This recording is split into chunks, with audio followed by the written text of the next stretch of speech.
എല്ലാ കൂട്ടുകാർക്കും നല്ലൊരു രാത്രി ആശംസിച്ചുകൊണ്ട് നമുക്ക് നേരെ വേദയുടെ വിക്രത്തിന്റെ നാളത്തെ നല്ലൊരു പ്രൊമോ വിശേഷം കേട്ടാലോ. അപ്പൊ ഇന്നലെ മുതൽ ഞാൻ വേദയുടെ വിക്രത്തിന്റെ ഒക്കെ വിശേഷങ്ങൾ ചാനലിനകത്ത് അപ്ലോഡ് ചെയ്യാൻ തുടങ്ങിയിട്ടുണ്ട് കേട്ടോ.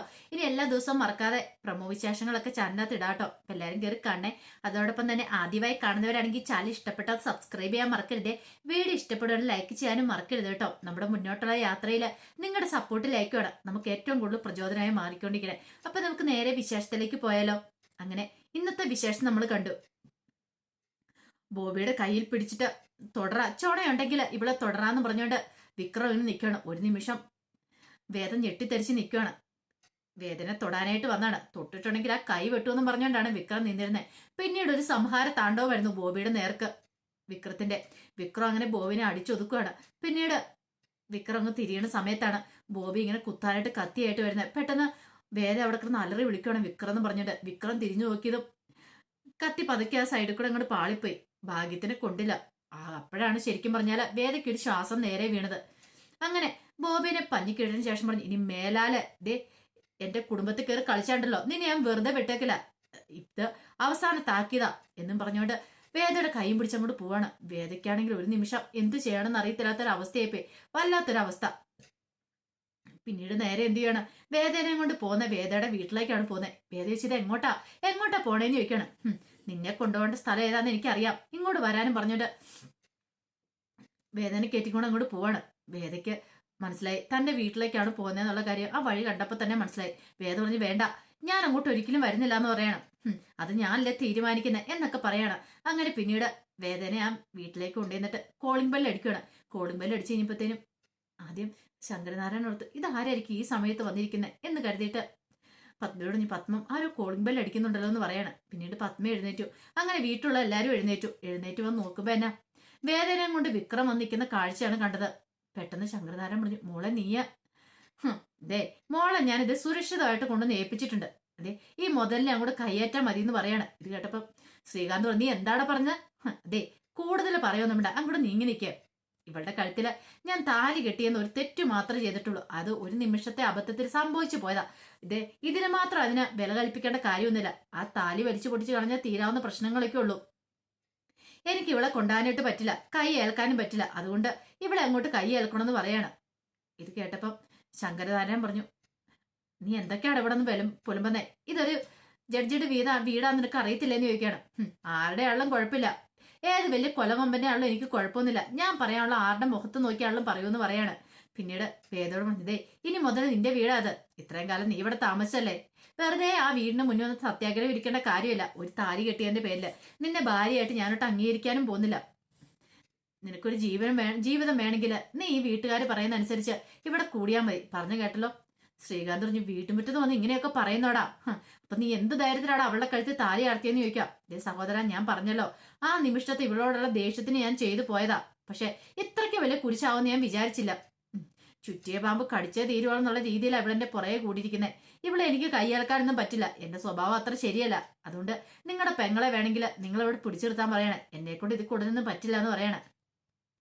വന്ന പോലെ തന്നെ ഇവിടെ തിരിച്ചു കൊണ്ടുവന്ന് ഏൽപ്പിച്ചിട്ടുണ്ട്, ഒരു പോറൽ പോലും ഏൽപ്പിക്കാതെ. ഇനി നിങ്ങളുടെ കടമയാ. അപ്പൊ എല്ലാവർക്കും ഒത്തിരി നന്ദിയുണ്ട്. അപ്പൊ ശരി, ഞാൻ അങ്ങോട്ട് പോട്ടെ എന്ന് പറഞ്ഞുകൊണ്ട് വിക്രം അങ്ങോട്ട് പോകാൻ തുടങ്ങുമ്പത്തിനും വേദ അങ്ങ് തടഞ്ഞു. നിങ്ങൾ അങ്ങനെ അങ്ങോട്ട് പോയാലോ? അപ്പൊ ഈ താലിക്കൊരു വിലയില്ലേന്ന് ചോദിക്കാം. താലിക്ക് വില ഞാൻ പറഞ്ഞല്ലോ, ഞാനത് അറിഞ്ഞുകൊണ്ട് ചെയ്ത കാര്യമൊന്നുമല്ല. ഒരു താലി കെട്ടുക എന്ന് പറഞ്ഞാൽ ഒരു പുരുഷൻ ആഗ്രഹിച്ച ഒരു സ്ത്രീയുടെ കഴുത്തിൽ കെട്ടണം. ഇത് അങ്ങനെയൊന്നും കെട്ടിയതൊന്നും അല്ലോ. അതിന് വെറുതെ ഒരു ചരടിന്റെ വില മാത്രമേ ഞാൻ കൊടുക്കുന്നുള്ളൂ, ഇത്രേ പൊന്നിന്റെ വില മാത്രമേ ഞാൻ കൊടുക്കുന്നുള്ളൂ. അതിലുപരി ഞാനൊന്നും കൊടുക്കുന്നില്ല. അത് അങ്ങോട്ട് പൊട്ടിച്ചു കളഞ്ഞേരെ. നിനക്ക് പൊട്ടിക്കാൻ ബുദ്ധിമുട്ടാണെങ്കിൽ ഇപ്പൊ തന്നെ ഞാൻ വലിച്ചു പൊട്ടിച്ചേക്കാന്ന് പറഞ്ഞോണ്ട് വിക്രം ആ താലിയിലേക്ക് ഇങ്ങോട്ട് പിടിച്ച് വലിക്കാൻ തോന്നണു. പെട്ടെന്ന് വേദ ആ കൈങ്ങ് തട്ടിമാറ്റി തൊട്ട് പോരോന്ന് പറയണം. വിക്രം പറഞ്ഞു, വേണ്ടെങ്കിൽ വേണ്ട, നീ തന്നെ പിന്നീട് സൗകര്യം പോലെ പൊട്ടിച്ചു കളഞ്ഞോ. എനിക്കിതൊന്നും നോക്കിക്കൊണ്ടിരിക്കാൻ സമയമില്ല എന്ന് പറഞ്ഞിട്ട് വിക്രം അങ്ങോട്ട് പോവാട്. വിക്രം പോയണ്ട പത്മ ഓടി വന്നിട്ട് പറഞ്ഞു, മോളെ എന്തൊക്കെ ഇതുപോലെ കുണ്ടയുടെ കൂടെയാണോ നീ താമസിക്കണം എന്നൊക്കെ പറഞ്ഞേ? അമ്മ പേടിക്കണ്ടെന്ന് പറയണം. മുത്തശ്ശി വന്നിട്ട് പറഞ്ഞു, മോളെ നിനക്ക് സുഖമാണല്ലോ അല്ലേന്ന് ചോദിക്കണം. സുഖം അമ്മ കുഴപ്പമൊന്നും ഇല്ലാന്ന് പറയണം. സുഖമാണ് പോലും, ഇങ്ങനെ ഒരു ഗുണ്ടയുടെ കൂടെ പോയിട്ട് സുഖമാണെന്ന് നിന്നോട് അപ്പോഴേ പറഞ്ഞേരെ ഇങ്ങോട്ടേക്ക് വരാനായിട്ട്. എന്നിട്ട് നീ കേട്ടോ, ദർശനമായിട്ടുള്ള കല്യാണത്തിന് സമ്മതിക്കാൻ പറഞ്ഞിട്ട് അവനാണെങ്കിൽ നിന്നെ പൊന്നു പോലെ നോക്കണം. ഇതുപോലത്തെ ഒരു ഗുണ്ടയോടെ പോകാനായിട്ടാണോ നീ ഇത്ര ധൃതി പിടിച്ചുകൊണ്ട് ഇറങ്ങിയത്? ഞങ്ങളെല്ലാം ഒറ്റപ്പെടുത്തിയിട്ട് നീ ഇവിടെ നിന്ന് ഇറങ്ങിയെന്ന് ചോദിക്കാം. അത് പിന്നെ അച്ഛാ, ആ പോയത് ആരാന്നറിയാവോ? എന്റെ കഴുത്തിൽ താലി കെട്ടി പുരുഷനാ. എനിക്കറിയാം ജീവിതാവസാനം വരെ അവനെ പൊന്നുപോലെ നോക്കുമെന്ന് എനിക്ക് ഉറപ്പുണ്ട്. കാരണം ഏത് ഗുണ്ടകൾ വന്നാലും ആരൊക്കെ വന്നാലും ആർക്കും അവനെ വിട്ടുകൊടുക്കത്തില്ലെന്ന്. ഒരു സ്ത്രീക്ക് ഇതിൽ പരം എന്ത് വേണം? തന്റെ ഭർത്താവ് തന്നെ പൊന്നുപോലെ നോക്കുന്ന ഒരു വിശ്വാസം മാത്രം മതി. അവൾക്ക് മറ്റൊന്നും വേണ്ടാന്ന് പറയാം. ഇത് കേട്ടൻ പത്മ വന്നിട്ട് പറഞ്ഞു, ഇതേ മോളെ, നീ ഇങ്ങനെ ഉദ്ദേശിക്കുന്ന പോലൊന്നും അല്ല ജീവിതം. നിനക്ക് ഇതിനെക്കുറിച്ചൊന്നും അറിയത്തില്ലാഞ്ഞിട്ടാന്ന് പറയാണ്. അമ്മ എന്തൊക്കെ പറഞ്ഞാലും ശരി, ഞാൻ എന്താണെങ്കിലും ഇനി ഇവിടെ നിൽക്കത്തില്ല. ഞാൻ പോകാൻ തന്നെ തീരുമാനിച്ചെന്ന് പറയാണ്. ഇവിടെ മുത്തശ്ശി പറഞ്ഞു, മോളെ എന്തൊക്കെയാ പറയണേ? നമുക്ക് പിന്നെ തീരുമാനം എടുക്കാം. ഇപ്പൊ നീ തൽക്കാലത്തേക്ക് ഇങ്ങോട്ട് വാ. ഈ രാത്രി നീ എങ്ങോട്ട് പോകാനാ? നാളെ രാവിലെ നീ എങ്ങോട്ട് വേണം പൊക്കോളാൻ പറയാണ്.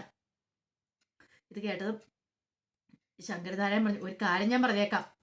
ഇത്രയും നാളെ നിന്റെ തോന്നിയാസന ഇഷ്ടത്തിനെ വിട്ടതേ. പക്ഷേ എങ്കിൽ ഇനി ഞാൻ അങ്ങനെ വിടാൻ ഉദ്ദേശിച്ചിട്ടില്ലെന്ന് പറയണം. വേദ പറഞ്ഞു, ഞാനൊരു കാര്യം തീരുമാനിച്ചിട്ടുണ്ട് അച്ഛാ. അതിൽ പരം വേറൊന്നുമില്ല. എന്റെ തീരുമാനത്തിന് ഇനി മാറ്റം ഉണ്ടാകത്തില്ല എന്ന് പറയണം. മുത്തശ്ശി പെട്ടെന്ന്, നിങ്ങളൊക്കെ ഒന്നും മിണ്ടായിരിക്കുക.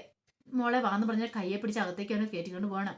മുറിയിലേക്ക് എന്ന് കഴിഞ്ഞപ്പോഴത്തേനും മുത്തശ്ശി ചോദിച്ചു, മോളെ നിനക്ക് കുഴപ്പമൊന്നും ഇല്ല അല്ലേ? അവൻ ഉപദ്രവിക്കാൻ പറ്റും ചെയ്തെന്ന് ചോദിക്കുക. ഇല്ല മുത്തശ്ശി, ആള് പാവാന്ന് തോന്നേ. ഈ പുറമെ കാണുന്ന ഇതൊക്കെ ഉള്ളെന്ന് എനിക്ക് തോന്നേ. പക്ഷെ ഒരു കാര്യം എനിക്ക് ഉറപ്പാ, ആ കൈകൾ ഞാൻ സുരക്ഷിതയായിരിക്കുന്ന.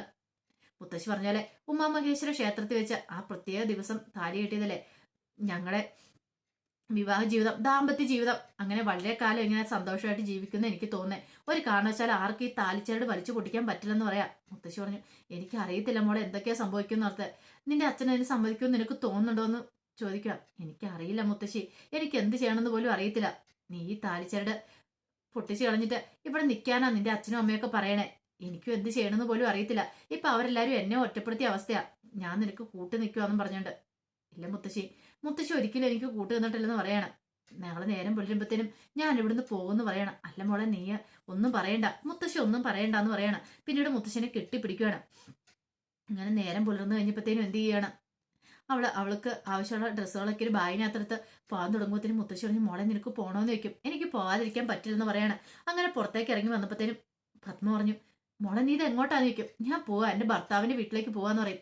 അവനല്ലേ ഇന്നലെ നിന്നെ ഇവിടെ കൊണ്ട് വിട്ടിട്ട് പോയെന്ന് ചോദിക്കുകയാണ്. പിന്നെ നീ എന്തിനാ അവന്റെ വീട്ടിലേക്ക് വീണ്ടും പോണേന്ന് ചോദിക്കണം. എനിക്ക് പോകാതിരിക്കാൻ പറ്റില്ലെന്നൊക്കെ പറയണം. ആ സമയം രാത്രിയിലാണെങ്കിൽ വിക്രം തിരികെ വന്നു കഴിഞ്ഞപ്പോഴത്തേനും വിക്രത്തിനെ കമല എല്ലാവരും ചോദ്യം ചെയ്തിട്ടുണ്ടായിരുന്നു. കാരണം അവളെയും കൂട്ടിക്കൊണ്ട് പോയതാ. എങ്ങോട്ട് കൊണ്ടുപോയിട്ട് എങ്ങനെയാണെന്നും അറിയത്തില്ലോ. വിക്രം പറഞ്ഞു, ഞാൻ അവളുടെ വീട്ടിൽ കൊണ്ടുപോയി വിട്ടിട്ടുണ്ട്. ഇനി അവളുടെ കാര്യത്തിൽ ഒരു പേടിയും വേണ്ടെന്ന് പറഞ്ഞു. കമലയ്ക്ക് നല്ല ടെൻഷൻ ഉണ്ടായിരുന്നു. പക്ഷേങ്കിൽ നന്ദിതയ്ക്ക് സന്തോഷമായി. ശ്രീജയ്ക്ക് വിഷമം ഉണ്ടായിരുന്നു. പാവം പെൺകുട്ടി കല്യാണം കഴിഞ്ഞ് ഇങ്ങോട്ട് വന്നു കയറിയതാ. ഇവൻ കൊണ്ടുപോയി വിട്ടല്ലോ എന്നൊക്കെ ഓർത്തിട്ട്. പക്ഷെ കമലയാണെങ്കിൽ ഒന്നും പറയാൻ പോയില്ല. ഇനിയിപ്പോ അവളുടെ ജീവിതം ഇവിടെ കളയണ്ടല്ലോ. നല്ലൊരു ജീവിതമുള്ള ഒരു പെൺകുട്ടിയാ, വെറുതെ എന്തിനാ എന്നോർത്തിട്ട് കമല ആ രാത്രിയിലൊന്നും മിണ്ടാനൊന്നും പോയിട്ടുണ്ടായിരുന്നില്ല. പക്ഷേങ്കില് അവരുടെയൊക്കെ എല്ലാവരുടെ ഈ വിക്രത്തിന്റെ തീരുമാനത്തെയൊക്കെ ഞെട്ടിച്ചോണ്ട് നേരം വെളുത്തു കഴിഞ്ഞപ്പോഴത്തേനും വേദ എന്ത് ചെയ്യുവാണ്, വീണ്ടും വിക്രത്തിന്റെ വീട്ടിലേക്ക് വരുവാണ്. ഈ സമയം നേരം വെളുത്തപ്പോ തന്നെ രാധ വീട്ടിലേക്ക് വന്നിട്ടുണ്ടായിരുന്നു. രാധ വീട്ടിലേക്ക് നമ്മൾ വിക്രം നല്ല ഉറക്കമായിരുന്നു. വിക്രത്തിനെ കുത്തി എഴുന്നേപ്പിക്കുക. ഇതെന്തൊരു ഉറക്കോ വിക്രം ചോദിച്ചോണ്ട്. എന്താടി എന്താ കാര്യം ചോദിക്കും. അല്ല ഇതെന്താ ഉറക്കോ, നീ എഴുന്നേറ്റേന്ന് പറയണം. എഴുന്നേറ്റിട്ട് ഇപ്പൊ എന്ത് ചെയ്യാനാ? അല്ല നിന്റെ ഭാര്യ ഇവിടെ ഇല്ലല്ലോ, അവള് പോയല്ലോ അല്ലേന്ന് ചോദിക്കും. ആ ശല്യമൊക്കെ ഞാൻ എപ്പോഴേ ഞാൻ കൊണ്ട കളഞ്ഞെന്ന് പറയണം. ഓ ഇപ്പോഴേ എനിക്കൊരു സമാധാനം ചെയ്ത്, എനിക്കൊരു പേടിയുണ്ടായിരുന്നു ഇനിയിപ്പം നീ അവളെ എങ്ങാനും സ്നേഹിക്കുമെന്ന്. ഇപ്പൊ എനിക്കൊരു സമാധാനമായെന്ന് പറയാം. ദേഹത്തിന് വിക്രം പറഞ്ഞു, നീ അങ്ങനെ സന്തോഷിക്കൊന്നും വേണ്ട. ഞാൻ പറഞ്ഞല്ലോ എന്റെ ജീവിതത്തിൽ ഇപ്പൊ തൽക്കാലത്തേക്ക് ഒരു പെണ്ണും വരാൻ പോകുന്നില്ലെന്ന് പറയണം. പിന്നെ നിനക്ക് വേണ്ടി എത്ര കാലം വേണം ഞാൻ കാത്തിരിക്കാൻ തയ്യാറാന്നൊക്കെ പറയണം. പിന്നീട് വിക്രം അങ്ങോട്ട് എഴുന്നേറ്റ് പുറത്തേക്ക് അങ്ങോട്ട് വരുന്ന സമയത്താണ് വേദ ഒരു ബായൊക്കെ പിടിച്ച് അങ്ങോട്ട് വരുന്നുണ്ട്. ഒരു നിമിഷം വിക്രം ഞെട്ടിപ്പോയി. നീയോ, നിന്നെ എന്തെല്ലാം അവിടെ കൊണ്ടേ വിട്ടാലേന്ന് ചോദിക്കും. ഇത് കേട്ടപ്പോ വേദ പറഞ്ഞു, അതെ ഇതെന്റെ ഭർത്താവിന്റെ വീടാ.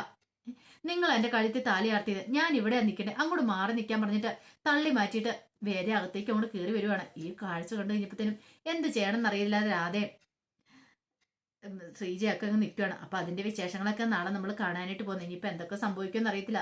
വിക്രം ഇനി അവളെ ഓടിക്കുമെന്ന് അറിയത്തില്ല. ഈ ഓടിക്കാൻ പറ്റത്തില്ല. കാരണം വേദ രണ്ടും കൽപ്പിച്ചാണ്. തന്റെ ഭർത്താവിന്റെ വീട്ടിലോ താൻ നിൽക്കുവോളെന്ന് ഒറ്റ വാശിപ്പുറത്താണ് വേദ തിരിച്ചു വന്നിരിക്കുന്നത്. ഇനി അവളെ അടിച്ചോടിച്ചാൽ അവിടുന്ന് പോകത്തില്ല എന്ന് കമലയ്ക്ക് മനസ്സിലായി. അപ്പൊ അതിന്റെ വിശേഷങ്ങൾക്കായി നമുക്ക് എല്ലാവർക്കും കാത്തിരിക്കാട്ടോ. ഒരിക്കൽ കൂടി എല്ലാവർക്കും നല്ലൊരു രാത്രി ആശംസിച്ചുകൊണ്ട് നിർത്തുന്നു. നന്ദി.